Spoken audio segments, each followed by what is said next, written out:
जो अमीर लोग होते हैं जिनके पास पैसा रहता है 4 व्हीलर खरीदने के लिए, अगर उनको 10 लाख 15 लाख का 4 व्हीलर लेना है, कार लेना है, तो वो लोग कैश नहीं खरीद करके बल्कि ईएमआई पे लेते हैं।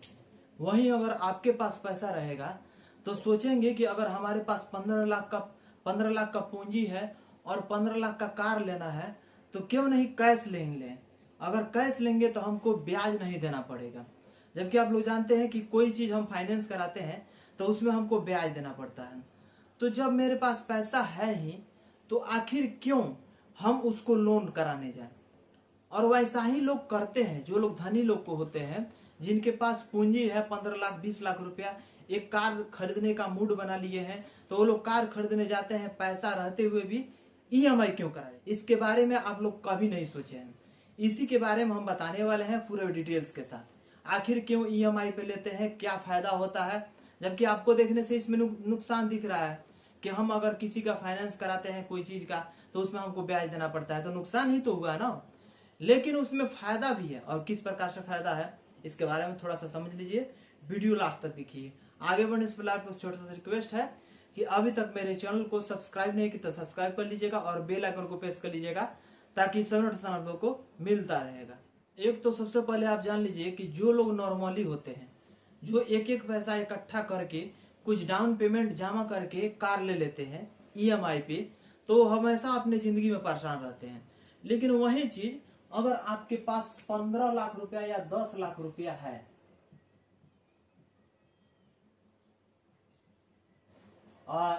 यहाँ पे कैश, और आप भी मूड बना लिए हैं कि हमको जो कार लेना है, और कार लेने से पहले आप सोच रहे हैं कि हम कैश लेंगे तो हम इसका अगर 10 लाख का 1 साल के लिए भी इसको ईएमआई पे ले लेते हैं तो कम से कम 50,000 तो हमको देना पड़ जाएगा आराम से इसका ब्याज। तो अगर 50,000 ब्याज देना पड़ जाएगा तो हमारा 50,000 का नुकसान हुआ, ऐसा आप सोच रहे होंगे। लेकिन जो धनी मनी आदमी होते हैं, जो बिजनेसमैन होते हैं, वो इस प्रकार से नहीं सोचते हैं, वो कुछ अलग सोचते हैं। अब किस प्रकार से अलग सोचते हैं देखिए, उनके पास 10 लाख रुपया कैश है, उनको लेना है एक 4 व्हीलर। अब 4 व्हीलर लेना है तो वो पैसा को क्या करेंगे कि 2 लाख रुपया उसमें से डाउन पेमेंट जमा कर देंगे, उसमें से 2 लाख रुपया उनको डाउन पेमेंट जमा कर देंगे। अब बच गया मेरे पास कितना, उसके पास 8 लाख रुपया। तो 8 लाख रुपया में उसको क्या करेंगे, अपने पास रख लेंगे। गाड़ी चलाया घर पे, उसका ईएमआई पे बांध दिए, और उसका ईएमआई महीने के लगभग 15,000 20,000 इतना आ रहा है। तो हम मान लेते हैं 20,000 रुपया इसका ईएमआई आ रहा है, ईएमआई इसका 20,000 रुपया आ रहा है, और मेरे पास कैश कितना बचा है। सबसे पहले आपके पास जो आप सामान खरीद रहे हैं या सब खरीदने के लिए सोच रहे हैं, उसका पैसा इकट्ठा करिए कि हमारे पास अगर एक 4 व्हीलर लेना है, एक बाइक लेना है, तो उतना जितना का बाइक है उतना पैसा हमारे पास आ जाए, उसके बाद से हम उसको खरीदने के लिए सोचेंगे। तो सबसे पहले हमारे पास कितना बचा है, तो 8 लाख रुपया बचा है, और 8 लाख रुपया का हमको क्या करना है। गांव में देखते हैं होंगे आप लोग कि जो साहूकार से जो लोग पैसा, गरीब लोग पैसा लेते हैं, तो कम से कम 3% या 4% या 5% के इंटरेस्ट रेट मंथली पे लोग ब्याज पे चलाते हैं पैसा। तो 2 फॉर्मूला में बताऊंगा। आप सोच रहे होंगे कि हम अगर कोई किसी को पैसा इंटरेस्ट रेट पे देंगे तो वो पैसा हमारा डूब सकता है, ये भी हो सकता है। लेकिन नहीं, अगर हम इस पैसा को देखिए, गांव में हमारे तरफ बिहार में एक रूल चला है कि जिसके पास ज्यादा अमाउंट रह रहा है वो क्या कर रहा है कि छोटे छोटे बिजनेस को, छोटे छोटे व्यापारियों को 9,000 रुपया देता है लोग, और पर डे 100 रुपया जमा कराते हैं लोग, और उसमें 100 दिन जमा कराएगा, यानी 10,000 रुपया हो जाएगा। 9,000 देना है, 10,000 रुपया उससे लेना है 3 महीने में, तो लगभग 3% पे ये पैसा पड़ जाता है मंथली। अगर इस प्रकार से आपके पास सुबह सुबह 1 से 2 घंटा टाइम रहेगा तो इस प्रकार से भी कर सकते हैं, या अगर 3% पे इकट्ठा किसको पैसा दे दिए, किसी को 1 लाख दे दिए, किसी को 50,000 दे दिए, किसी को 20,000 दे दिए।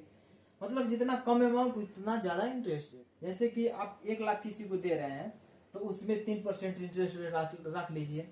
अगर आप किसी को 20,000 दे रहे हैं तो उसमें 5% का इंटरेस्ट रेट पे दे दीजिए, उससे साइन करा लीजिए, स्टाम्प पेपर बनवा लीजिए, उसको पैसा दे दीजिए। अब देखिए, इससे जो हम 80,000 के अगर 3% के इंटरेस्ट रेट से जोड़े, अगर 1 महीने का,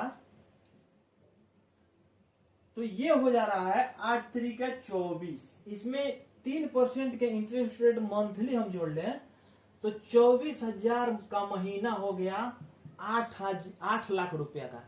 मेरे पास 10 लाख रुपया था, अब 24,000 का महीना मेरे पास आने लगेगा।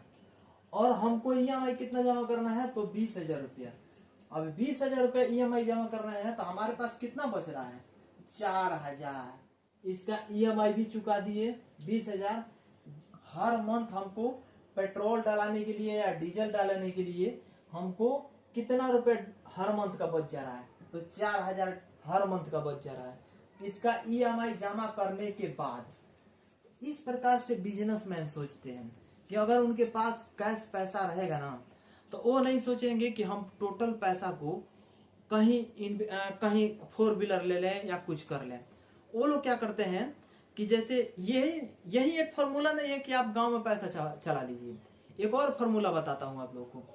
अगर आपके पास पैसा है, गांव में डर रहे हैं कि हम पैसा देंगे तो हमारा पैसा डूब सकता है, 1 से 2 आदमी आपका पैसा रोक सकता है, लेकिन सभी कोई तो पैसा नहीं रोक सकता है। दूसरी बात, अगर आप ये सब नहीं करना चाहते हैं तो डायरेक्ट SIP लंपसप कर दी। अब लंपसप आप लोग नहीं समझते होंगे तो वीडियो जाकर के देख लीजिए, बहुत सारा वीडियो पड़ा है। लंपसप क्या होता है, SIP क्या होता है, शेयर मार्केट में पैसा इन्वेस्ट कैसे करते हैं। अब शेयर मार्केट में एक किया जाता है जिसका नाम है लंपसप। इसको कहा जाता है लंपसप। अब लंपसप किस प्रकार से किया जाता है कि आपके पास 8 लाख रुपया है, 9 लाख रुपया है, कितना भी पैसा है, उसको डायरेक्टली उसको SBI का लंपसप हो गया, ICICI का हो गया, एक्सिस का हो गया, उसमें डायरेक्ट टोटल पैसा डाल देना है। अब टोटल पैसा डालिएगा तो उसमें कम से कम सालाना 14%, 15%, 19% का इंटरेस्ट रेट आराम से मिल जाता है जी। उसमें हमेशा घटते बढ़ते रहता है, 14% से लेकर के 19% का इंटरेस्ट रेट आपको मिल जाएगा। यानी 1 से 1.5% मंथली आपको इंटरेस्ट रेट मिलता जाएगा। तो ये भी प्रकार का एक इन्वेस्टमेंट है। और उसका EMI से आप उसका किस्त भी जमा कर सकते हैं। 2 बात हो गया, इसका EMI चुका दिया, 4,000 रुपया मंथली बच गया, अब प्लस में 8 लाख का 8 लाख रुपया आपके पास हो गया। ये धरोहर बचा है, जो पैसा हम दिए हैं ये धरोहर हमारे पास बचा है। अभी 8 लाख अभी दिख रहा है सामने। 24,000 का महीना आ गया मेरे पास 20,000 का हम EMI जमा कर दिए, ये 4,000 बच गया, प्लस में ये हमारे पास 8 लाख रुपया बच गया। गाड़ी अब सोच रहे हैं, गाड़ी इससे हिसाब से देखा जाए कि गाड़ी हमारे पास फ्री में आ गया। अगर इस प्रकार से कैलकुलेशन आप लोग अगर समझ गए होंगे तो मेरे हिसाब से ये तो गाड़ी फ्री में आ गया। इसका 2 लाख रुपया मेरा खर्चा हुआ, पर मंथ का 4,000 रुपया बच गया, 20,000 रुपया EMI जमा कर दिए, 8 लाख जो इंटरेस्ट रेट पे हम लोगों को दिए थे वो हमारे पास अभी सुरक्षित है, बचा हुआ है। तो ऐसे ही इंटरेस्टिंग वीडियो पाने के लिए चैनल को सब्सक्राइब करके रखिएगा, दोस्तों के पास शेयर कर दीजिएगा, एक लाइक कर दीजिएगा। मिलेंगे अगले वीडियो में। आज के लिए बस इतना ही, जय हिंद।